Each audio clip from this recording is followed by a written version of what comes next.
Hello and good evening, bronies and Pegasisters. My name is FrostCloud. I'm a Mr. Chaos the Cunning Wolf channel. Tonight I will be reacting to My Little Pony Friendship is Magic Season 7 Episode 22, Once Upon a Zeppelin, or Zeppelin. Now, out of pure honesty here, I have heard that Twilight's parents are in this episode. I am fighting the urge to explode in excitement here. And I also heard that there's supposed to be something called a Zeppelin vacation. I don't know what that is. And I don't know anything else about this episode other than Twilight's parents being in it. So I don't know what's going to happen in this episode other than my knowledge of the main thing. So what am I still talking for? Let's get started already.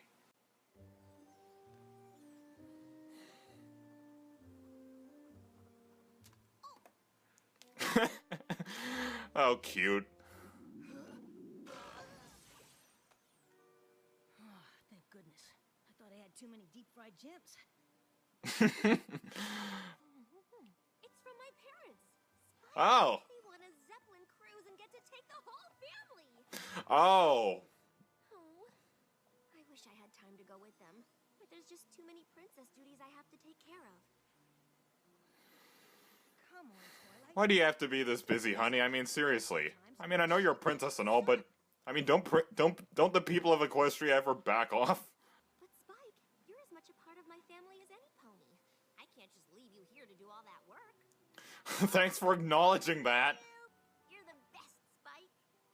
I know. I'm gonna go pack everything neatly and Thank you for giving him the credit he deserves. For it. cruises have activities, right? I should probably make a schedule. There it is. Ah, well, that's Twilight for you, Spike.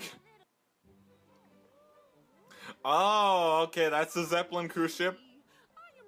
Yes, they're talking again. Last time she ended up bungee jumping over Luna Bay. What was that, hon? Oh, I was just telling you about my new bingo strategy book. It's a real thing. Oh, yeah, sure you were. I can't wait to get on this Zeppelin and fly like a Pegasus. I have missed hearing Andrew Francis's voice. On Admiral Fairweather's wild ride at Pony Island. Oh, please. I got sickness a long time ago. Yeah, right. That sounds like Mr. Krabs. How ironic, because this is meant to be like a ship. When some pony offers you a free vacation, you just sign the paperwork and don't ask questions.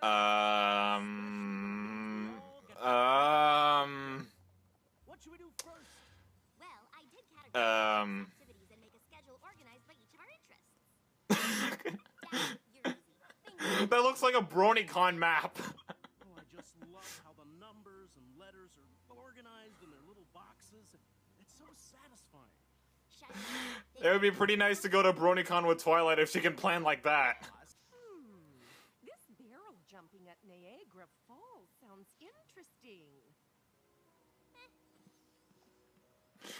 Well, it's like, Want to see you all have a good I time. think his name is Night Like It. It's like Twilight's dad said, Twilight Velvet is known for doing crazy things. Oh, great. That stare is creeping me out. It's even scarier than Pinky's smiling stare. Why is she still frozen in that face? It's creepy. I wonder if some of your journal readers are here.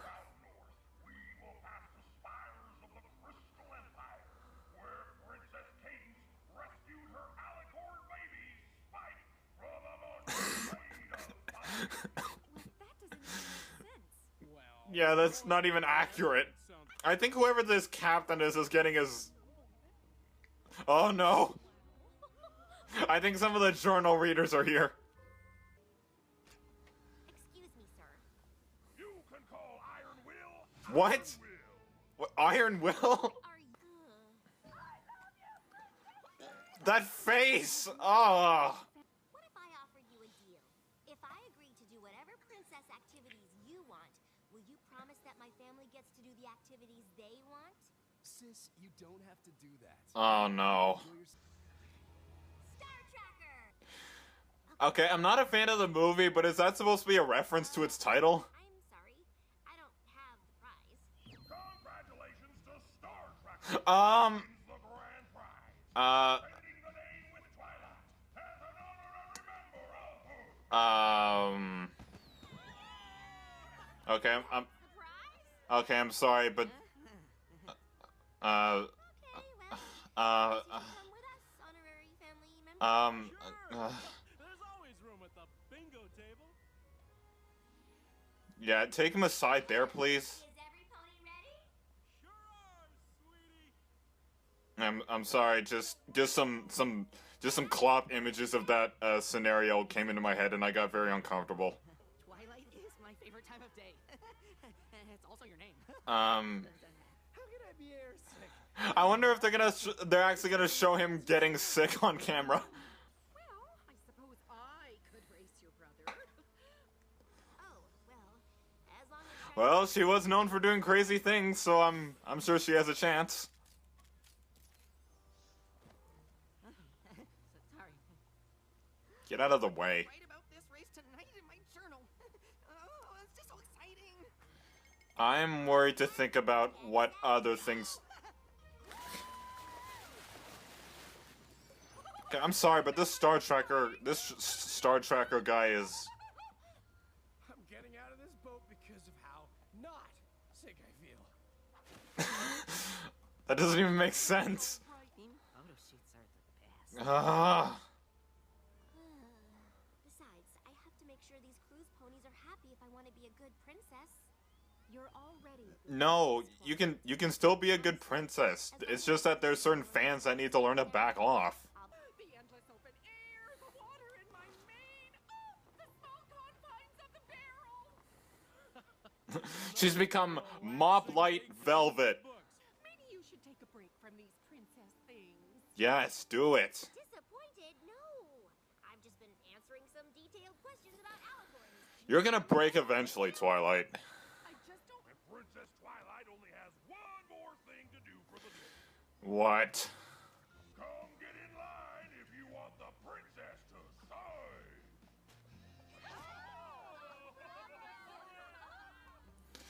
And how many ponies are on this ship? Oh, yeah.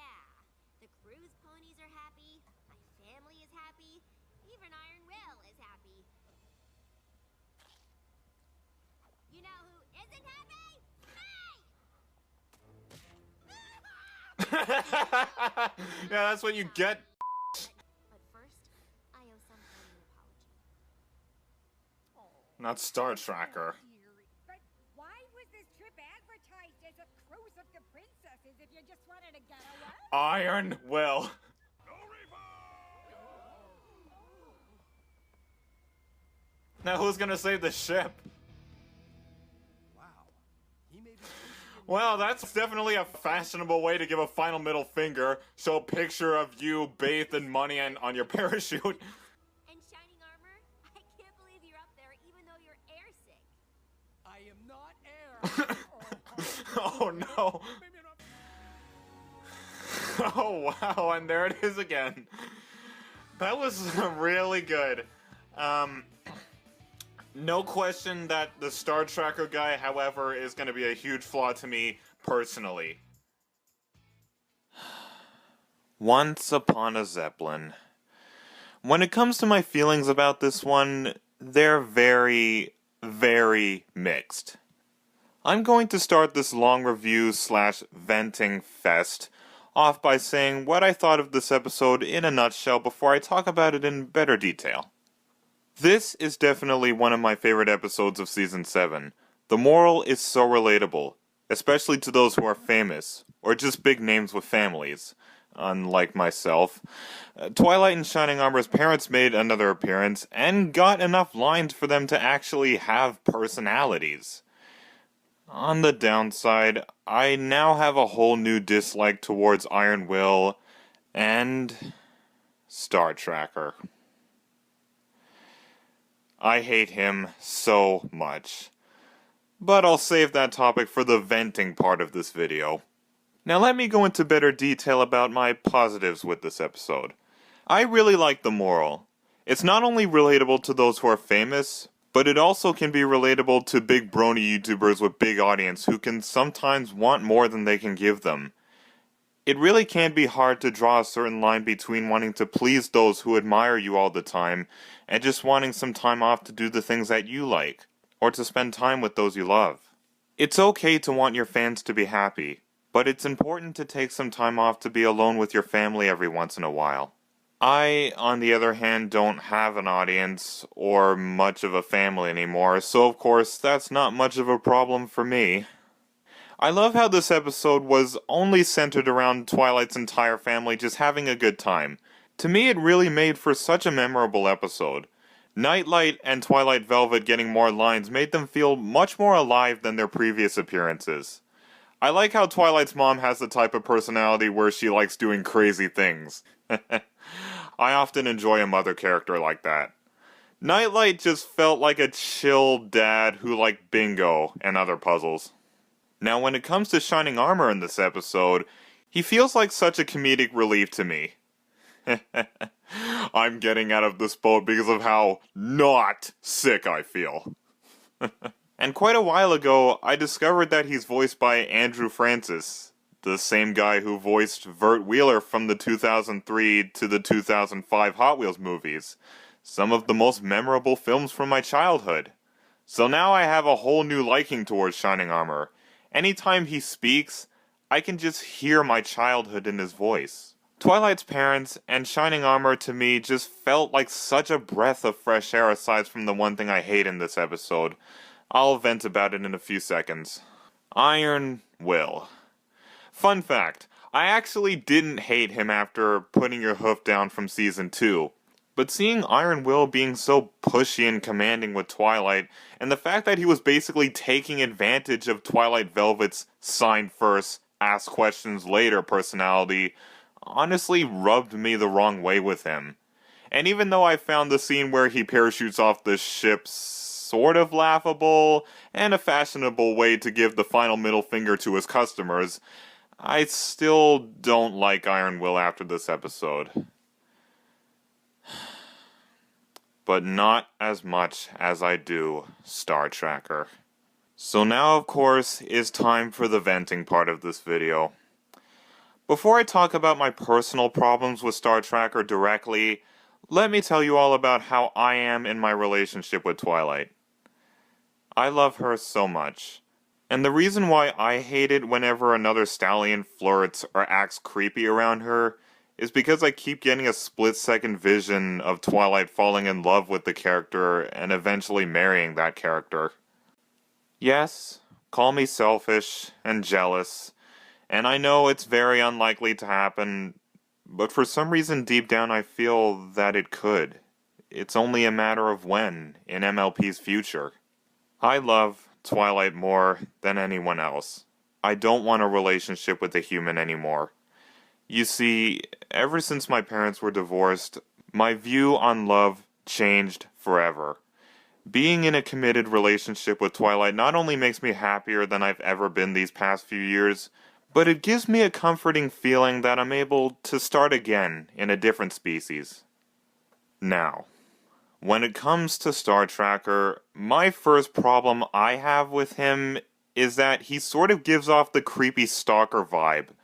The way he's so uncomfortably close to Twilight all the time just gave me a bad taste in my mouth with him.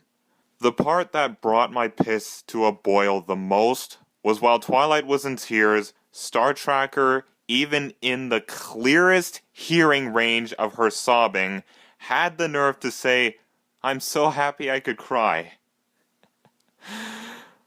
I could give a fuck if he's happy. And no, I do not think he deserved to stay with the family in the end. Here's a true fact and a true story of scary coincidence. Before my third viewing of this episode, I literally had to trim certain Star Tracker parts out because I just couldn't take it. And as for the coincidence story, not long before I recorded my reaction to this episode, I was strolling through Derpy Burrow one night looking for some solo clop art of Twilight, when I then came across this piece of Twilight being, done by what I at first thought was an OC Star Tracker. So being both unaware and my usual self, I clicked hide.